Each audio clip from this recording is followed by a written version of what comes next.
Today we're diving into a paper that explores a novel approach to training large language models for reasoning. The paper, Training Large Language Models for Reasoning Through Reverse Curriculum Reinforcement Learning, proposes a method called R3. What is the main challenge that R3 addresses?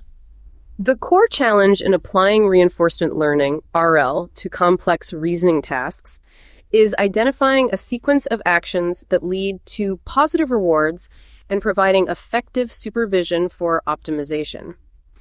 Traditional methods like outcome supervision offer sparse rewards for final results, making it difficult to pinpoint errors. Process supervision, on the other hand, provides stepwise rewards but requires extensive manual annotation. R3 aims to overcome these limitations by leveraging the benefits of both approaches. So how does R3 achieve this balance between outcome and process supervision? R3 utilizes a reverse curriculum learning strategy. It starts by training the model to reason from a state sampled from the end of a correct demonstration, gradually moving the starting point towards the beginning. This creates a curriculum of increasing difficulty, allowing the model to learn from easier tasks first and then progressively tackle more challenging ones. That's an interesting approach. Can you elaborate on how this reverse curriculum helps with supervision? By starting from the end of a demonstration, the model already has a good understanding of the final goal and the steps leading up to it. As the starting point shifts towards the beginning, the model is essentially learning to reason backwards, receiving feedback on its actions based on the outcome of the reasoning process. This provides a more informative and step-level supervision signal, similar to process supervision, but without the need for manual annotations. So R3 essentially uses outcome supervision to achieve an effect similar to process supervision. What are the key benefits of this approach? R3 offers several advantages. First, it eliminates the need for extensive manual annotations, making it more cost-effective than process supervision. Second, it provides more informative feedback than outcome supervision, leading to more stable and efficient training. Third, it allows the model to explore the reasoning space more effectively, reducing the risk of getting stuck in unproductive exploration. That's a compelling argument for R3. Can you provide some specific examples of how R3 performs in practice? The paper presents extensive experiments on various reasoning tasks, including logical reasoning, mathematical reasoning, reading comprehension, and natural language inference. R3 consistently outperforms both supervised fine-tuning and traditional RL baselines across these tasks, demonstrating its effectiveness in enhancing the reasoning capabilities of large language models. That's impressive. Can you highlight any specific results that stand out? One notable result is in program-based reasoning on the GSM-8K dataset. R3 significantly surpasses the baselines, achieving performance comparable to larger models or closed source models, even without using additional annotated data. This suggests that R3 can effectively improve the ability of language models to generate and execute code for solving mathematical problems. That's a significant finding. Can you explain how R3 achieves this performance gain in program-based reasoning? R3's success in program-based reasoning can be attributed to its ability to provide more precise feedback on the generated code.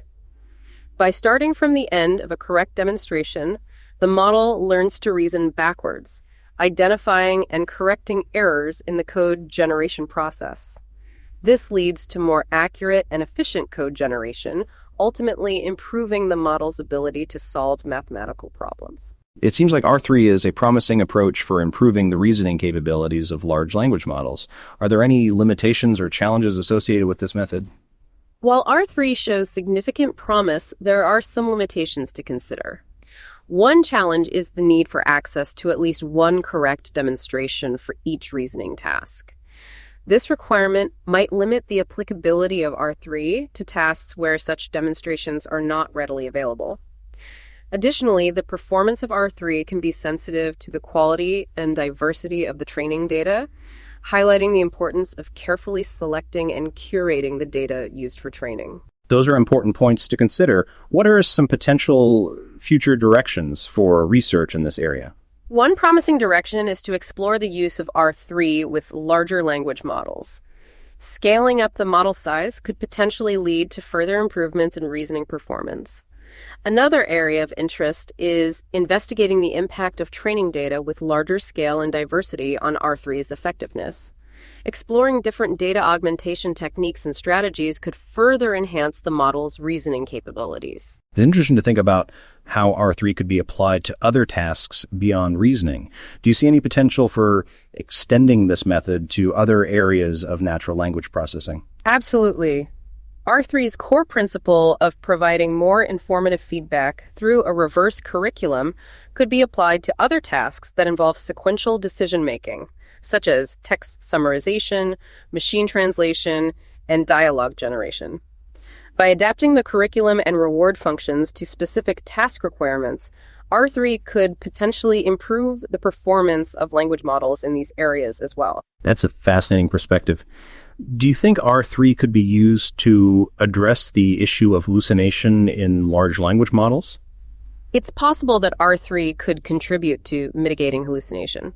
By providing more precise feedback on the reasoning process, R3 could help the model to better understand the underlying logic and constraints of the task, reducing the likelihood of generating incorrect or nonsensical outputs. However, further research is needed to fully explore the potential of R3 in addressing this complex issue. To wrap up, can you summarize the key contributions of this paper? The paper proposes R3, a novel method for training large language models for reasoning, which leverages the benefits of both outcome and process supervision through a reverse curriculum learning strategy. R3 demonstrates significant performance improvements across various reasoning tasks, particularly in program-based reasoning. The paper also highlights the importance of carefully selecting and curating training data for optimal performance. Thank you for sharing insights on this interesting paper. It's clear that R3 offers a promising approach for enhancing the reasoning capabilities of large language models. It'll be exciting to see how this method is further developed and applied in the future.